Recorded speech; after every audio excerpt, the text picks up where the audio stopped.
Minecraft dunyosida juda ko'p afsonaviy o'yinchilar bo'lgan, lekin ularning orasida faqat bir nafari Minecraft qiroli bo'lishi mumkin. Bugun biz 3 nafar afsonani solishtirib ko'ramiz va ularning qaysi biri haqiqiy Minecraft qiroli ekanligini bilib olamiz. Agar tayyor bo'lsangiz, biz boshladik.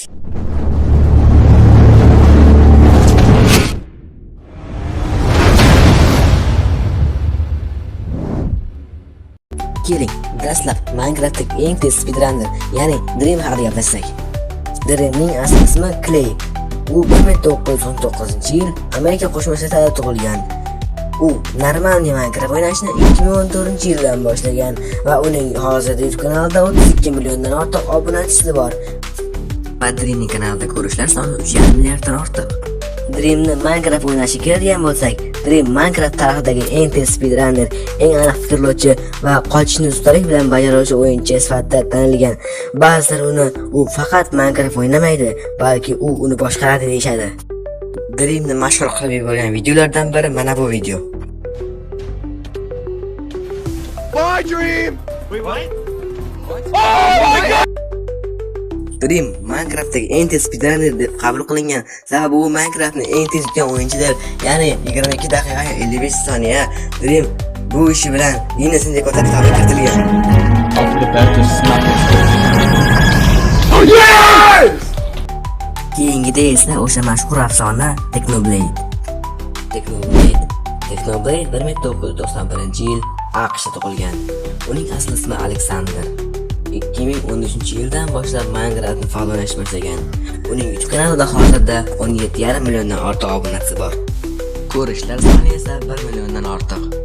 Technoblade'ni ko'pchilik o'lgan deb aytadi. Bunga mening javobim esa, ha, u afsuski o'lgan. U 2022-yil 23 yoshda saraton kasalligidan vafot etgan. Hozir men sizga uning oxirgi xabarini o'qib beraman.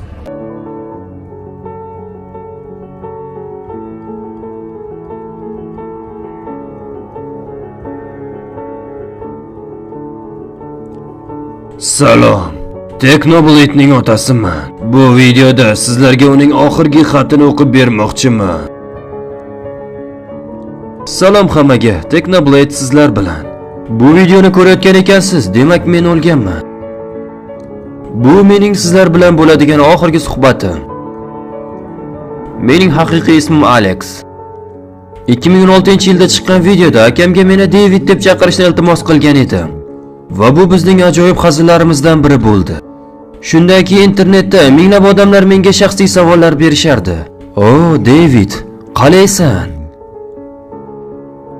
O'tgan yili reklamalarni anchagina ko'paytirib yubordim. O'yinchoqlar, xoddiy va mening kanalimga obuna bo'lganingiz uchun rahmat. Aka-ukalarim endi kollejda o'qiydi. Albatta, buni xohlashsa, men shunchaki yomon aka bo'lishni xohlamadim. Shuncha vaqt mening kontentimni qo'llaganingiz uchun katta rahmat.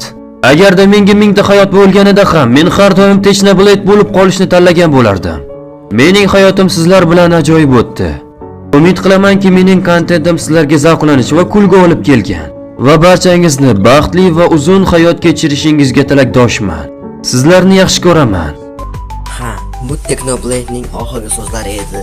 Technoblade 2022-yilgacha Bedwars qiroli bo'lib qolgan. Undan keyin Darkwise Bedwars qiroliga aylangan. Lekin Technoblade hali ham afsona bo'lib qolaveradi. Keling, endi hozirdagi eng zo'r cheater yo'g'i Bedwars haqida gaplashamiz. Darkwise 2003-yil Amerikada tug'ilgan. Kechirasiz, lekin Darkwise'ni asl ismini topolmadim. Darkwise'ning yuzi mana bunday. Va uning YouTube kanalida deyarli 7 millionga yaqin obunachisi bor. Unda nega Darkwise'ni cheater deyapsan deysizmi? Siz oldin mana bu videoni ko'ring.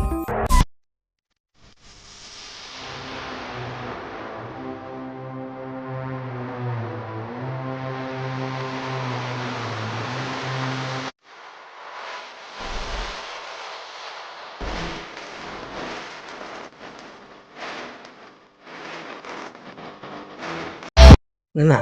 Hech narsani sezmadingizmi? Siz buni qarang. Shuncha chuqurlikka loy qayerdan keladi va Creeper aynan o'sha loyning ustida turgani. 'Sizningcha tasarrufmi? Bu videoni ham ko'ring. Bu videoni ko'ring. 3 Keling,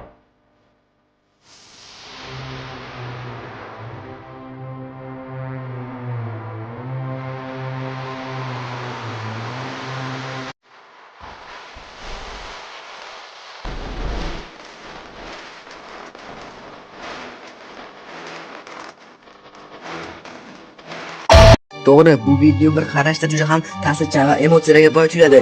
Lekin yaxshilab o'ylab ko'ring. Qaysi ahmoq o'yinchi portalga dinamit qo'yilgani bilib turib ham o'sha portal tomonga boradi va dinamit portlashini kutib turishadi. Keyingi videoga qarang. The Quivers, why'd you do that?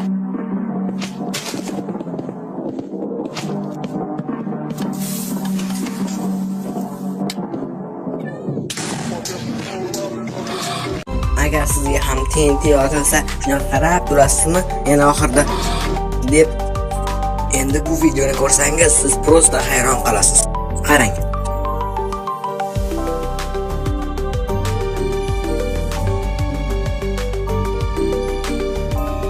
Bilaman, nima bo'lganini tushunmadingiz. Hozir tushuntiraman. Dakvaysni sherga urgandan so'ng Dakvays o'yinni darhol Vijivaniga o'zgartiryapti. Lekin qanday qilib o'yin o'zi Vijivaniga bo'layotgan bo'lsa, yana bir marta Vijivaniga o'zgargan bo'lsa, xullas, bu yerda voqea mana bunday bo'lgan. Dakvaysni sherga urgan va Dakvays o'lib qolishini bilgan va undan uzoqroqqa ketgan. U paytda esa Dakvays o'yinni kreativ o'zgartirgan va jonibiroz bo'lgandan so'ng yana suraga o'zgartirgan.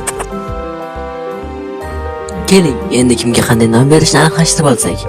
Dream Minecraft qiroli, Technoblade haqiqiy afsona, Darkways esa hozirdagi eng zo'r cheater, yo'g'i bedarchi. Do'stlar, men bu videoyim bilan kimnidir yomonlamoqchi, kimnidir esa yaxshilamoqchi emasman. Men shunchaki o'zimning fikrimni aytdim. Shuning uchun shuncha mehnatimizni qadrlagan holda videoga like bosib, kanalga obuna bo'lib qo'ying.